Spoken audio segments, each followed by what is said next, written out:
Fantastic. So what the purpose of today, I mean, this was in request,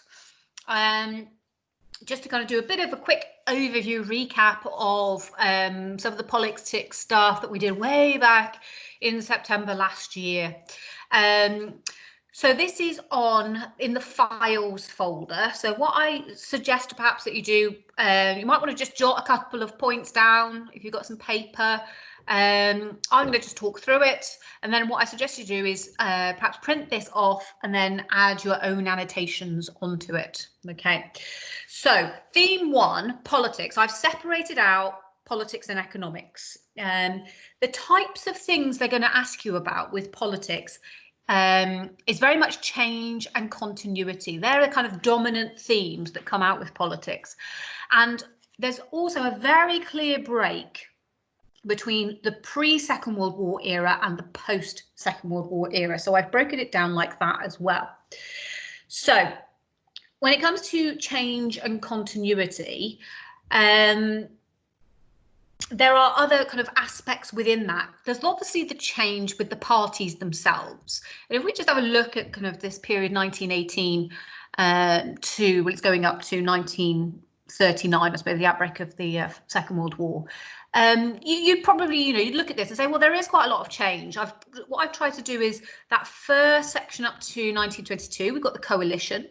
So we've got national government, then we go to a short period of Conservative, then Labour, then Conservative, then Labour, and then we go back into national government. So in theory, just superficially, that would look like, yes, there is quite a lot of change, wouldn't there? Isn't there? But that is just superficially. And obviously we've got this line at the bottom, we've got the Liberals. And you should take note of how actually not very much is happening, is there? After 1922, we get this issue of the decline of the Liberals and the rise of the Labour Party. So we've got parties. That's the first aspect. Do the parties change? And we'll come back onto that in a minute. The other aspect to politics in this era is representation. And the two are actually quite closely aligned. And we'll talk about why in a moment. And representation, you can also subdivide. So within representation, you've got the vote. Do more people get the right to vote in this period from 1918 to 1939? But also tied in with representation is also about representation in Parliament. Does that change very much, or are the same people dominating Parliament and therefore expressing the same types of views throughout the interwar period? Okay, so I suppose actually you could also add on top of that, you've got policies. Do the policies change? So in recap, 3 key areas coming back to this idea, this big concept of change and continuity. We've got parties, we've got representation, and we've got policies as well. Do they stay the same or do they change? So what should we talk about? Let's talk about parties. Big issues, we've got the rise of the Labour Party, we've got the decline of the Liberals, and then what was the theme with the Conservatives when we did that?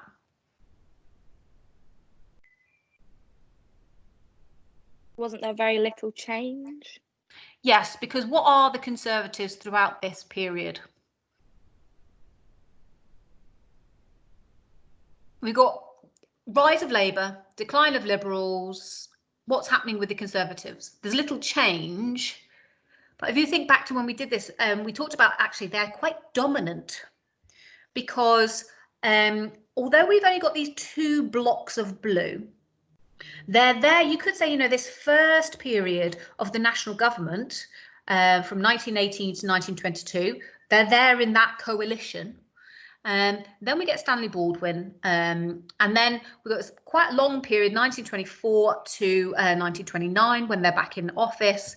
And then although if we looked at the national government from 1931 onwards, again, we've got a lot of Conservative MPs dominating in national government. They were the dominant party. So actually, apart from the 2 periods of Labour government, the Tories really are the dominant feature of this entire time period.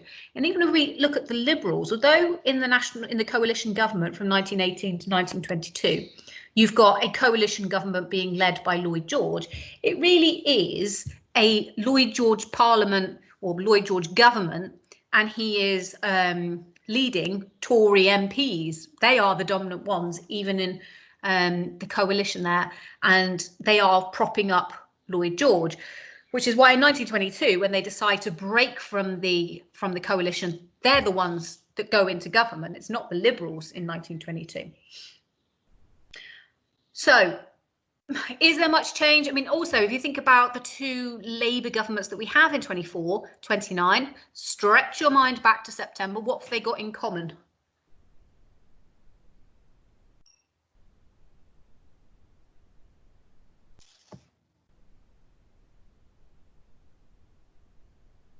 Neither of them had a majority. Brilliant, yes. So they are both minority governments in 24 and 29. So they don't, although they get into power, it's a weak hold on power.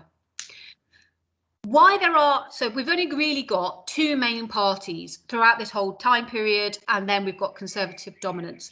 And to explain that, we need to also think about the first past the post system, which the voting system in this country lends itself to having just these two parties vying for power. It really squeezes out the third party.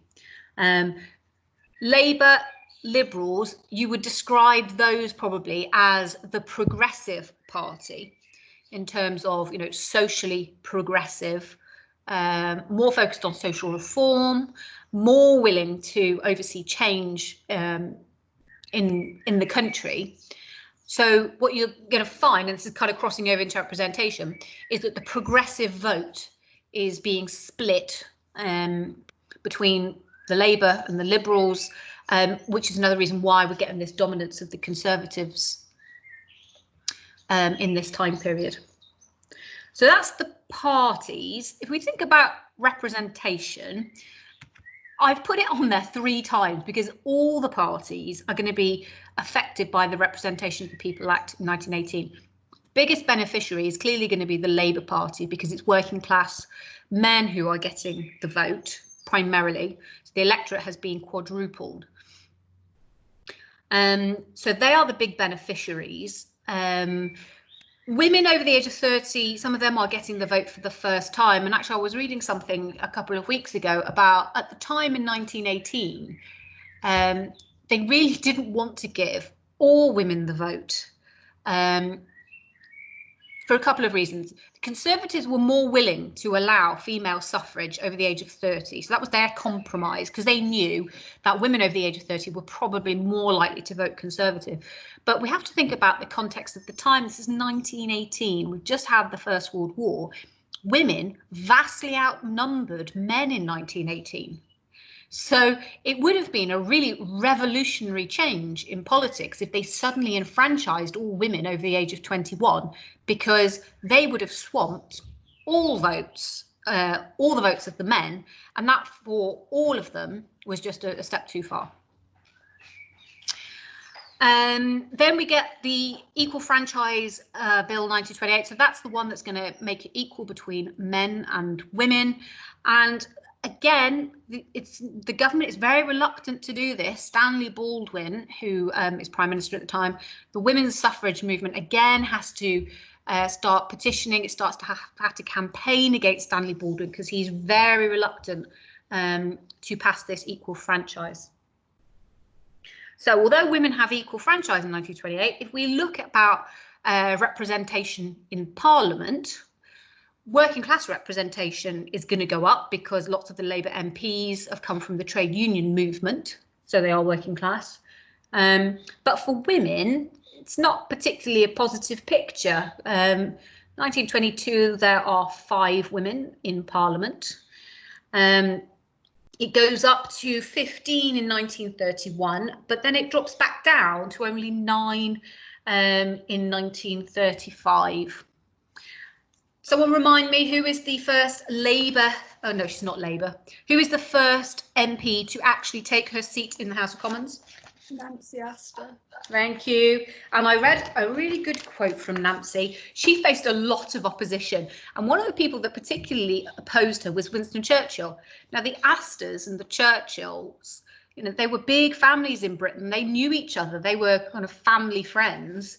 But apparently Churchill said having women in Parliament was like women walking into his bathroom when he only had a sponge to cover his private parts. So Winston Churchill definitely against female suffrage and female representation in Parliament, and they were excluded from parts of Parliament. They couldn't go in the smoking room, and then I also, well, it's kind of crossing into society and change. Another big personality of the interwar period is someone called Ellen Wilkinson, Red Ellen. She was tiny though, she was 4'11", and if you look in the House of Commons, you know how they go up to the dispatch box when they're making a speech in the House of Commons. They have to go up to the dispatch box if they're a minister, and she was too small. So rather than accommodate that, she just had to stand to the side of the dispatch box if she ever wanted to make a speech in Parliament. So that's kind of representation. And then we think about policies. Is there, you would expect, the Labour Party is a socialist party in 1918. They create a socialist constitution in 1918, including Clause 4. So that will become relevant when we talk about Thatcherism. Anyone remember what Clause 4 is? That part of the Labour Party constitution?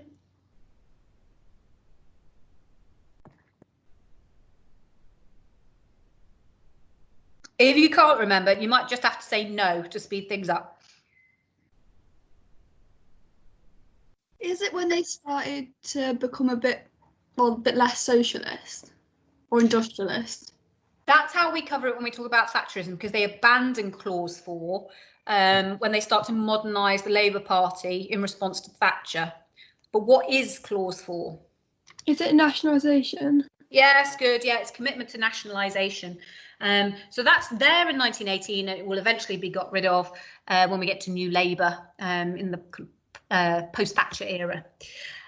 So thinking about those two Labour governments in 1924 and 1929, are they truly socialist governments, do you think? Are their policies, because if we had socialist policies in 1924 and 1929, then it would be really radical. Are they though? No, not really. No, I think it's fair to say they're definitely not. I mean, some of they do lots with housing. They start some social housing in the second Labour government. But tell me why you think they are not radical. Well, they're just a new party, so if they go too radical, they could lose a lot of support from the public straight away. Okay, when you say you're absolutely right. Which bit of the public do you think they're trying to avoid alienating? Well, if they alienate not really the upper, the middle class. Yeah, definitely. If they're going to be a solid party of government, they can't just rely on working class votes. They've got to be seen as trustworthy. They've got to be seen as or able to appeal to the middle classes.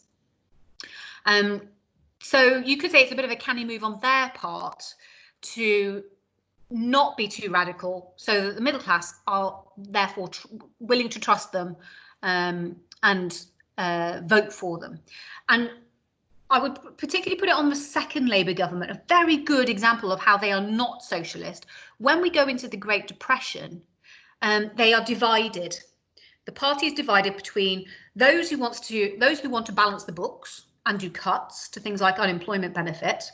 And there are others on the left of the party who are saying, well, we're a socialist government. We should be investing. We should be spending to try and get ourselves out of the recession. And they cannot agree. Ramsay MacDonald, he wants to do the cuts, which is what splits the Labour Party in 1931. And then MacDonald goes off and forms a national government and they implement those cuts. If we think about the left wing of the Labour Party, you've got people like Oswald Mosley. He is the voice for the left wing saying, no, we are a socialist government. We should be spending to try and get ourselves out of this recession. So Labour, not radical, they're not socialist in this time period. Conservatives, I mean, you could say perhaps they are having to adjust their policies equally to try and capture more of perhaps the upper work, you know, the skilled working class and some of the middle class. So they do a big house building program as well, but that's more targeted at people who can actually afford to buy the houses. It's not social housing, but they are broadening out their support. But they are also the party of stability. Stanley Baldwin, what's the name of his campaign in 1929? Very boring one. 2 words. Something first. Safety first. Brilliant. Yeah, safety first. And he markets himself as the Prime Minister of stability in a time of quite a lot of turbulence. He does lots of fireside chats. He uses the radio to broaden out appeal. He wants to provide this contrast with the urban socialism of the Labour Party. He wants to be the person of reason, of reassurance. Okay, right. Any questions about that?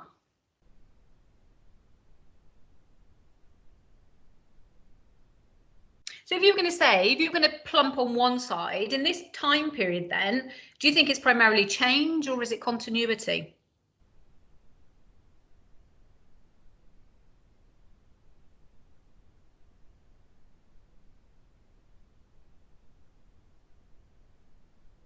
I'd say slightly more to continuity because political's really the only bit that's changed. Yeah, I think I would say that. I think you could have like a more nuanced argument. You could say that superficially, it would appear that there's a lot of change because you've got this new party in the interwar period. But actually, if you start looking at representation, if you start looking at policies, it's very much same old, same old. It's very much continuity. Right, let me click on to. I think I nearly forgot to do this slide. I was going to stop there. So we've got 10 minutes to rattle through the post-Second World War era. Again, if we look at the colour bars, I mean, I've clearly got rid of the Liberals because they're not really on the scene. We've only got the Labour and the Conservatives now. And again, you would look at this and say, well, there's quite a lot of change. You know, the colour bars are changing quite consistently. But this period, post-war period, is dominated by what? I'm after 3 words. One of them might be hyphenated, though.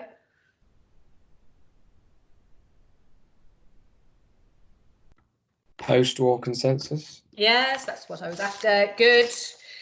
So then I want to know, what are the 4 bits of the post-war consensus? Education, healthcare, housing, and I have the other one somewhere.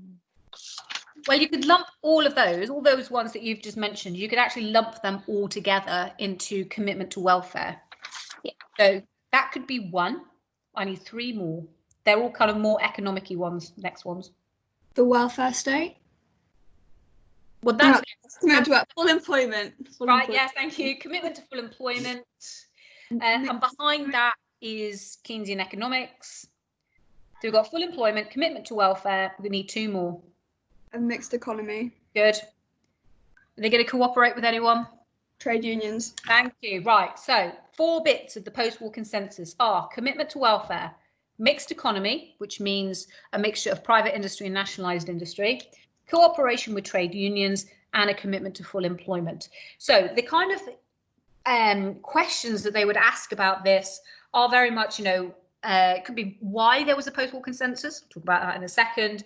And if it broke down at all, you know, how far was the post-war era dominated by the post-war consensus? So why is it there? Well, there's a few reasons why it's there. One, we've got this very powerful economic idea of Keynesian economics. So there is a commitment by both parties to this economic theory. I think there's that phrase Butskellism, isn't there? You know, even the parties changed, but the Chancellor's policies didn't change at all. So that's one reason. A second reason would the war is absolutely key to this, about why there's a post-war consensus. Lots of these politicians have a shared experience. You know, they've even been in the same cabinet together during the Second World War. They've had a shared experience. There's this acknowledgement they can't go back to the situation in the 1930s when you've got mass unemployment and people suffering. And probably part of that is, an impact of that is that you get a lot of politicians who are very closely centred around the middle of the political spectrum. So we haven't got very strong conservatives to the right of the political spectrum until we get to the 1970s, and then we've got very moderate Labour MPs. I mean, Clem Attlee is middle class, really.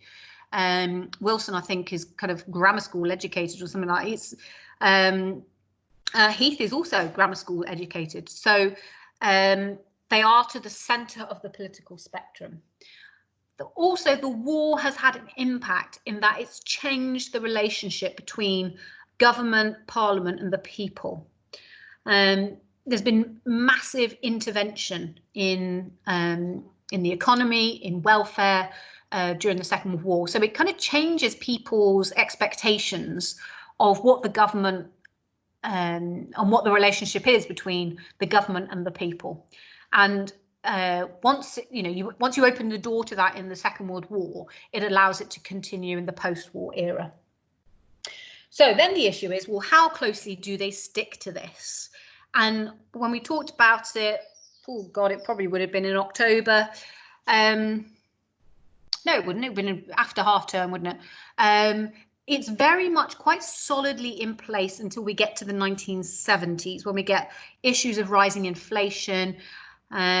Also get the IMF starting to demand cuts in welfare spending in 1976. So I think you could definitely say that until the mid-1970s, the post-war consensus is in place and intact. The bits that are strongly intact, we've still got a mixed economy. There's not really very much change to that. Then the rest are, start to be challenged. Full employment starts to be challenged in the mid-1970s because we've got this issue of rising inflation. Then we get cooperation. Well, the cooperation with the trade unions starts to break down because partly of rising inflation. Trade unions are trying to get their members' wages to keep up with inflation, and that starts to break down from the mid-1970s as well. And I seem to remember in class we talked about how commitment to welfare largely stays in place. And I'm going to just put a slightly more nuanced argument to that.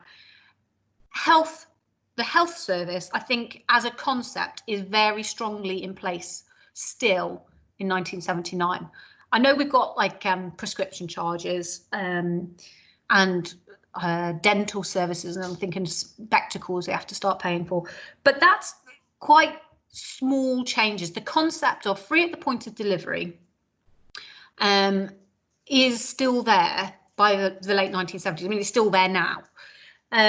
The one area of welfare that perhaps you could say there's quite a bit of disagreement is actually education, because the Labour governments are very much more in favour of comprehensives, whereas the Conservatives are more committed to the tripartite system, so having grammars, secondary schools and technical schools. So that's quite a divergence of opinion in education. But if we look at welfare as a package, you could say, the government has accepted more responsibility for the welfare of its citizens post-war, and that remains largely intact, that idea, by the end of the 1970s. I just put these four characters at the bottom just to make you think, although we've got the prime ministers, we've got some really important key people in politics in the post-war era. So anyone want to guess who these four people are at the bottom, and then we'll end for today? Is Barbara Castle one of them? She is, yes. So that kind of crosses into, she's a Minister for Trade. So she's quite an important figure because she's a very dominant figure in Labour politics in the 1960s. And she was unusual because she's a female in a non-female or traditionally non-female government ministry. So she's the one woman there. Who else have we got? Bevan. Yes, the one on the left, that's Nye Bevan, the founder of the NHS. We've got the two on the right to guess. It wasn't a particularly good one, good photo actually. The one next to Barbara Castle. It's not the best photo of him. Is it Profumo? It is John Profumo, yes. So that kind of links into, we think back to representation. Up until certainly through the 1950s and early 1960s, he's a good example of how the establishment is still dominated by Etonians, the upper class, until we get into the 1960s when we see big social change coming from the baby boomers. And the last one on the right. Is it Roy Jenkins? It is Roy Jenkins, Home Secretary. Links in quite nicely actually because he's the one that's going to oversee a lot of the social change of the 1960s, like decriminalisation of homosexuality, Abortion Act, all that kind of thing. He's going to work for big social change in the 1960s.